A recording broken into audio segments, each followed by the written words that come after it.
Hello and welcome to The Hero Spouse. I'm Kenda Ruth, here to answer one of your questions about marriage and midlife crisis. Today we have an anonymous female left behind spouse. Her bomb drop was January of 2022. That's this year. It's only been about 6 months.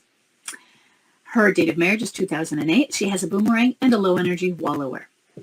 The question that she has is one of the ones that I read. I saw this question coming up, and it is a very common question that I see regularly. And I saw a few different people referencing this type of question at the forums and on Facebook, actually. And this is probably one of the ones that triggered me. And so this was the topic that I used when I wrote the weekly email. If you haven't received the weekly emails, if you have signed up and you hadn't received them yet, that means you just signed up. Or if you aren't on the email list, you can sign up for my free course, Understanding Midlife Crisis, and you will be added to that list. And you will get the new emails. She asks, can they be in a midlife crisis before bomb drop? If so, how long before that does it start? I noticed about 2.5 years ago that he had changed.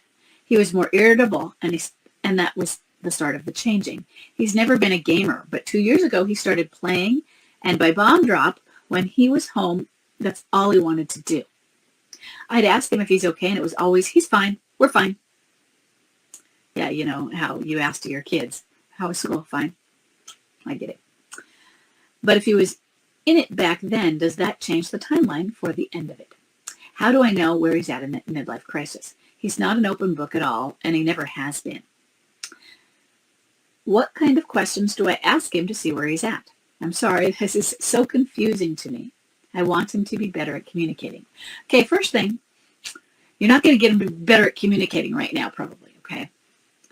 Second, the midlife crisis starts before the bomb drop. Yes. The time clock does not start before the bomb drop. So you ask, does it change the timeline? No, because we put the time clock at bomb drop. There are roots of midlife crisis. And sometimes we notice the changes as you did. Sometimes we notice them in hindsight. And then there are those rare ones of us who knew something was going on before we got this. And I mean long periods before. Oftentimes there's a trigger such as, oh, it was a father's death, which is a very common one. And so we notice these changes, but we don't think so much of them because, well, of course they're grieving. Big changes in external events cause big changes internally. And we know that even if we don't think it through with those words. And so we're not surprised. I don't know a trigger in my own, in Chuck's bomb drop. But one of those symptoms is they start to exercise a lot more, get really interested in the gym and things. Well, his degree was phys ed, and he was working as a trainer at the gym in the mornings before he went to his full-time job where he was a recreation coordinator at a retirement home. So none of that was a clue. He had some different things that happened with it, and he got weirdly involved very quickly. But he was really into these things, into different physical activities. So I was like, okay, no big deal. Now, hindsight, I can pinpoint certain ways he was doing them. But it took a while because the increase in physical activity for him wasn't a clue. So it starts before bomb drop. You have the phases that come before it, and then you have escape and avoid. And what we have is, I get the order mixed up sometimes, so I am going to march on over to the email that I just wrote. I know it's after so many years, it's just I renamed some of Jim Conway's. So let's go over that. Jim Conway wrote Midlife Crisis, and he made out 6 stages. But he took the stages that were Elizabeth Kubler-Ross's stages for the stages of grief. And then he added one. She has 5 stages. He used her names. She has denial, anger, bargaining. He renamed bargaining replay. Then she has depression. So we had denial, anger, bargaining, depression, and acceptance. He has denial, anger, replay, depression, and acceptance. What I do instead is I'm more Jungian. I use the rites of passage, and that is separation, liminality, which is what he called depression, and reintegration. That's the acceptance. Separation, thereby, includes what he called denial, what he called anger, and what he called replay. Kubler-Ross called bargaining, replay. I call that escape and avoid. And those I put as sub-phases under the phase separation. That is the period where we are separating from the real world, the regular world. Bomb drop happens at escape and avoid. Replay, what he called replay. I don't call it replay because looking at midlifers, I believe that there are those that are high energy and they do the standard replay, but then there's this other group that didn't seem to follow standard replay behaviors. I call them low energy wallowers. So instead of calling it replay, I say there are replayers and there are wallowers. They're high energy replay, low energy wallowers, and we know that at the escape and avoid. Bomb drop happens at escape and avoid. Bomb drop usually happens at the beginning of escape and avoid. It initiates it because suddenly they have made public by bomb drop what's going on. And by public, I mean to you. It doesn't mean that anybody else has to know. You can both be secret keepers, but you know, because you either pulled it out of them because you discovered an affair, that sort of thing. Maybe you just asked a question that was, hey, what's this? And it was, you found some texts and you didn't know you were discovering something. Or they bomb dropped you on their own. And it could have been from the alien or said they had to, whatever, it doesn't matter. But that initiates, now they change their behaviors. Now you're the enemy. They gave you a 25th wedding anniversary last week and said you were the love of their life. Everything was perfect. They were so in love. Next week, they bomb dropped you. And within another week or within a day, you are the enemy. It's all your fault. I hate you. This isn't the way with everyone, but I'm pointing this out because that is the 180. It can be a complete turnaround. And so that's when we see the behavior changes. So notice, behavior changes is what's important. They weren't moving. They weren't changing their behaviors until that point. That is why the time clock does not start until bomb drop. So the metaphor I use is a train station. They buy a ticket, or they enter the station and buy a ticket, or online, whatever, it doesn't matter. But they're sitting in the station and they're in denial, which is rejection and refusal and resentment. So I don't call it denial because they deny all over the place in MLC during all the stages. I don't call it anger. They have anger during all the stages. So I don't use those two phrases. Hold on a moment. I'm going to pull up in my notes.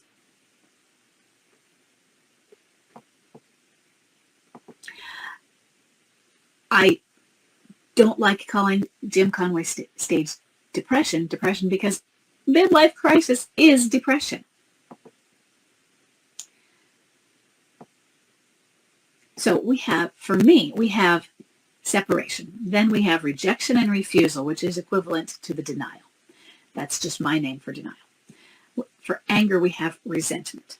For replay, we have escape and avoid. For depression, we have liminality. For Jim Conway calls it withdrawal. I don't know that it's equivalent. That stage was when he added. It's not in Kubler-Ross's stages. And I asked him about it one day, and he said, oh, well, I just noticed that they did this. The thing is, that term is very confusing. Are they withdrawing from the alienator? Because they do that regularly. We see them coming and going. We see them, the pursuit and distance. And there's this dance. So withdrawal, is that the same as distancing?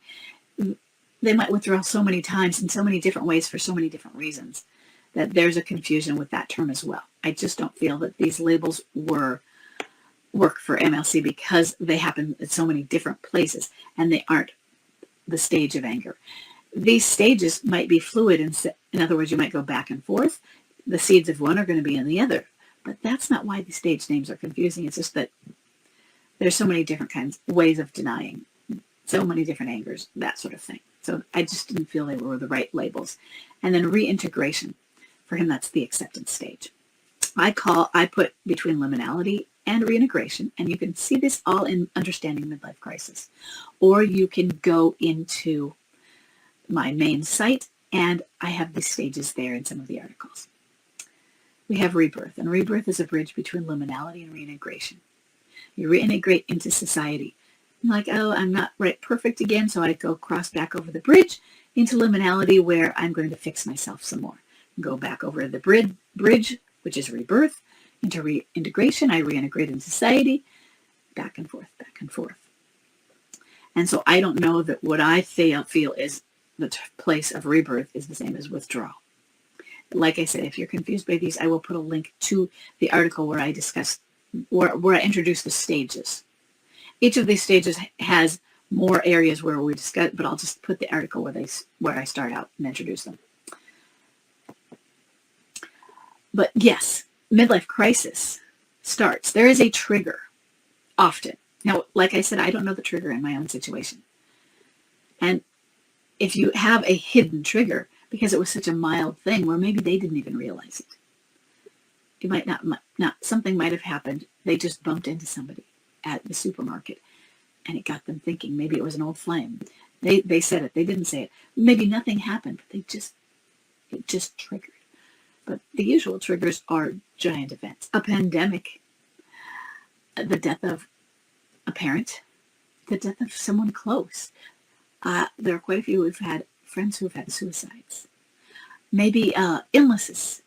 All sorts of things that really cause some form of worry, trauma, fear, especially the facing of some form of death, whether the death happens or not, because you can have that illness that comes close. And it could be the death. It's often of someone else. They had to take care of you through an illness. 12 to 36 months is the standard period that you have till bomb drop. That's your trigger point. When I had Chuck's Midlife Crisis and I started to study it, what they said was MLC starts 12 to 36 months afterwards. But I don't think we were thinking of it in the same way. I'm the only one that I've heard ever say that the time clock starts at bomb drop. So we're going to see that they might be starting to show some of those other signs. We might not recognize them at all because, of course, they show those signs of denial and anger. They've just lost daddy or whatever it is. So some of those things they're going through, that stages of grief period, they might be the stages of grief because they're actually in those stages of grief, going as they're letting go of somebody who has just died. It's normal, which is why we aren't worried. And then you get your bomb drop. And at bomb drop, they've often, not always, often already found somebody, and they might be waiting in the wings. So in my case, it was an emotional affair, and they were waiting and intending to be more. They might be, instead of having someone, they're planning to go and find somebody. Or there's been an affair, and it's already been going on for however long. It could have been a year and a half. Could have been 6 months, 3 months, 2 weeks. You get the bomb drop. Life changes then. Let me go back to your question for a moment and see if I'm missing anything in here, because I know I've kind of wandered along in my answer.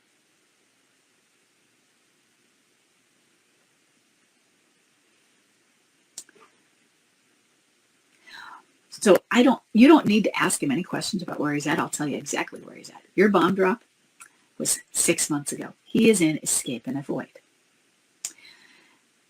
If your bomb drop was 2 months ago, he's in escape and avoid. If it was 3, 4, 5, 6 months ago, he's in escape and avoid. And this is on my FAQ page. FAQs on the front page, my main page of my website. Where is my MLCer? What stage is he in? And this is the answer I give. If your MLCer if your bomb drop was 12 months ago, he's in escape and avoid.